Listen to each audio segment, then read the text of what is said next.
efficient, effective delivery is key. And mastering that is going to help you to get off the revenue roller coaster, to create capacity in your business, and for you to be much more profitable and joyful.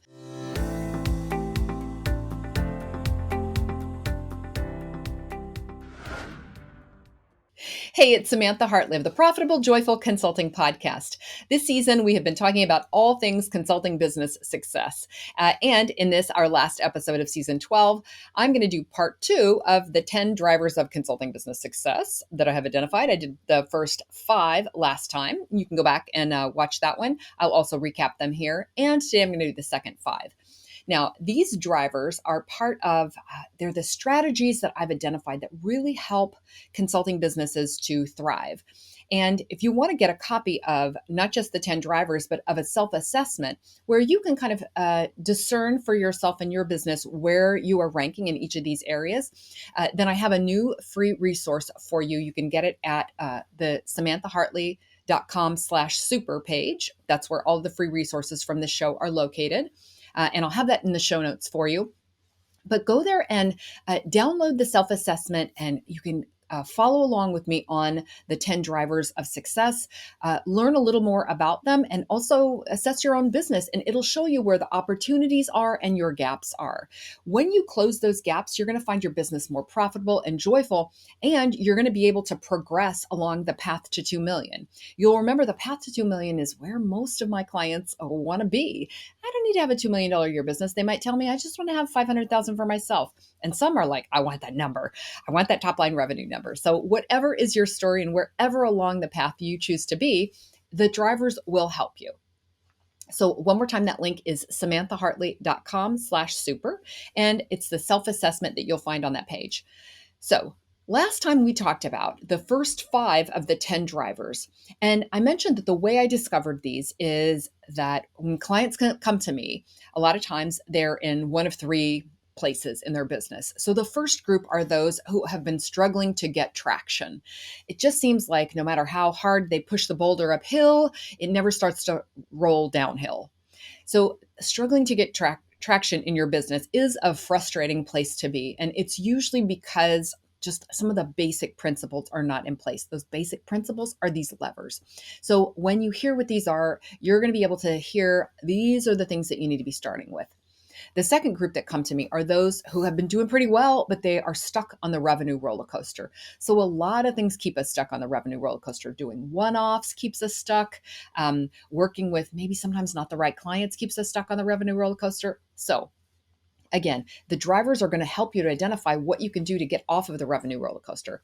And the third group are those that they seem like they're doing great to everybody else. They're the ones who are drowning in client work, but they're drowning, and that's not actually a good place to be. So they need to create capacity. They need to be able to serve more people. They can't grow the business until they can get out of the business.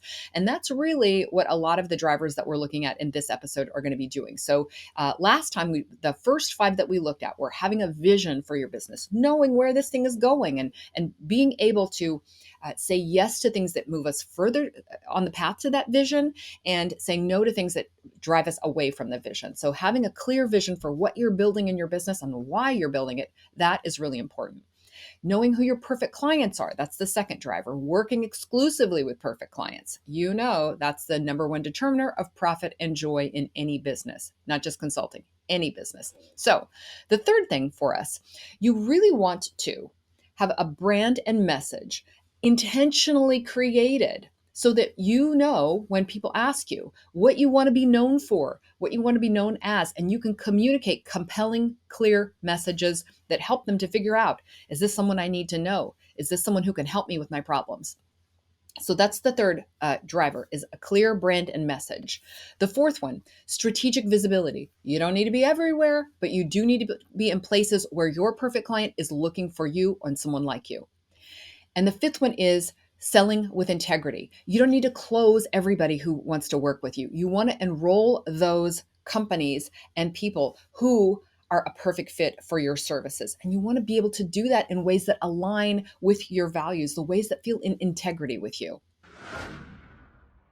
So those are the first 5 drivers. And now I want to take you through the second 5. So the 6th driver on the path to 2 million, the 6th driver of business success for a consulting business is delivery.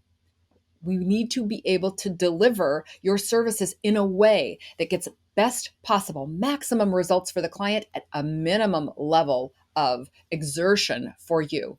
So when consultants come to me and they're overworking, I know that delivery is the issue. They're putting in too much time trying to get results for the client. Instead of working through their clients. Now, the actual why and how is something I can get into in another episode, but today I just wanted to share with you that this is one of the drivers. Efficient, effective delivery is key, and mastering that is going to help you to get off the revenue roller coaster, to create capacity in your business, and for you to be much more profitable and joyful. So, the assessment for this one is I'm able to get amazing results for my clients efficiently, effectively, and without overworking. The next driver is transformational offers. Now, if you've been watching the show at all, you know this is one of the main ideas that I bring to my clients. You want to offer transformation, not just quick, short problem solving. There's so many consultants out there who are like, yeah, we'll come in, we'll do like a 6-week thing, we'll do it like a little 3-month thing, like we'll fix a small problem.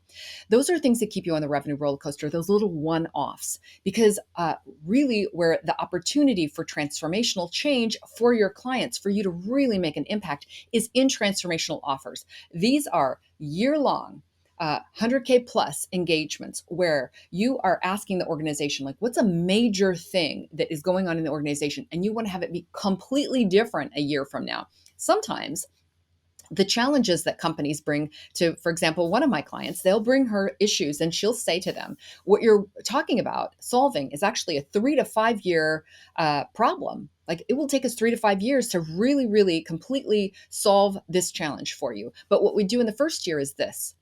So you're really putting in perspective, like, people who want to make big dramatic changes, they have to do it through the people who work at the organization, and people take a while to change.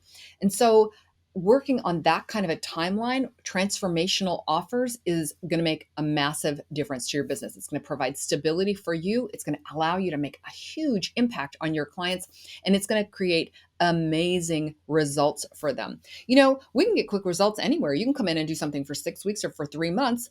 But if you notice, when you leave, like, a few weeks and sometimes maybe a few months go by, and then like the wheels fall off the train and they forget what they were doing, or they move on to other priorities. Transformational offers mean I'm going to stick with you until this change, it metabolizes, it becomes part of the organization. It's completely installed so that your people are doing this naturally as a habit. That's what transformational offers are. And it's why I'm so passionate about them, because I don't just want to like fix a little thing. I don't just want to like solve a thing where they're like, oh, thanks, that's great. I want to make a massive change for my clients, and through them for those clients out there whom they will help. So the question for you here is, do I have at least one offer that gets transformational change for my clients, that really takes a year, and at least, 50,000 would be the minimum on this. 50 to 1,000, ideally 100,000, all the way up to a million, right? I have clients who are offering $1 million engagements because they're talking about making massive change in the organization. So do you have at least one of those that you're offering your clients? The next driver is team. It is important, even if you want to be a one-person business and you don't want to have any direct reports and you don't have anyone working for you. It's really still important to have a team around you, because doing things all by ourselves is it's lonely and it's exhausting. So I want you to think expansively about what team means. Team means if you have tasks or activities in your business that you do not want to do, there is someone who works for you who can do those for you. If you say, I don't want to have anybody working for me, I'm talking about contractors, I'm not talking about employees. But if you say, no, I'll do everything in my business, nothing is bothering me, that's fine. And I do know people who do that. Then do you have colleagues, referral partners, contractors who can come in and supplement the work? Do you have referral partners that if you don't want to work with this client, or you don't want to work with them anymore, you can hand them off to someone else who can support them? I'm talking expansively about team. Do you have mentors who are showing you the way so that you don't have to make all of the mistakes in order to get to where you want to go? You can just learn on a proven path from someone who's like further up ahead of you on the path and like knows how to make things happen. Mentors, coaches, those kind of people. All the most successful people have mentors and coaches who are helping them. So that's a thing for you to think about. And then the complete support system. What is your support system like? So I talk with people all the time who are like, well, all my friends are kind of like, they don't really understand what I do. And then, I can't really talk about like 100K offers because the people I'm around, like that kind of money is like, raw, triggering or whatever. It's fine for those people to be our friends, and sometimes they're our family. However, it's important for you when you're building a business like this that you're in an environment where 100K offers are no big deal, that you're around people who are doing transformational engagements, that they understand like that you are self-employed and working and you have clients. Like you just need to have people around you in the broadest possible sense of team who inspire you, support you, can lead you to bigger and better outcomes than you can achieve on your own, and are just like good to come and share with from time to time. So, do you have those kind of people who can help you to be your best in your work and deliver what you need to deliver to your clients? That's the broad sense of team that I want you to take a look for. Next is leverage. So if team are the people who help us to expand and have capacity, then leverage is signature systems, tools, and technology. So first of all, you've heard people on my show talk about creating signature systems, and you've heard me talk about the importance of having this, which is a codified version of the work that you do so that you're not making it up on the fly. Once you have a system and you pull it like out of yourself, the intuitive way that you've always done it, you pull it out of yourself and put it onto paper, then you can follow it clearly, you can explain it clearly to your clients, and you can enlist others to do that work for you or with you. And sometimes that means delegating it to the client. Sometimes that means delegating it to other team members, training trainers, certification programs, all kinds of things. You can also pull that out of yourself and using tools and technology, create e-learning that you can use for your clients or other delivery systems of getting things out there. Tools and technology can help you to make sure you're consistently posting on social media because you can do that through tools. You can have technology that's like CRM that helps you track leads. It helps you stay in touch through like a subscriber base. So thinking in terms of, do I have a signature system and do I have the tools and technology that I need to be able to make myself more efficient? So I create capacity for myself in the business. I create efficiencies in the business. That to me is leverage. So how are you doing on that component? And do you have these systems and tools available to you? And last of all, and you'll hear as soon as I say it that it's actually last, but by far not least, is mindset for success. It would be easy for me to make every single podcast episode that I do about mindset because it is so critical. Really, once you are to about $120,000, $150,000 in your business, you probably know pretty much everything you need to know in the business. Like there's going to be a few tactics here and there, like some of the things that I've talked about today. Like you're going to pick up those tactics.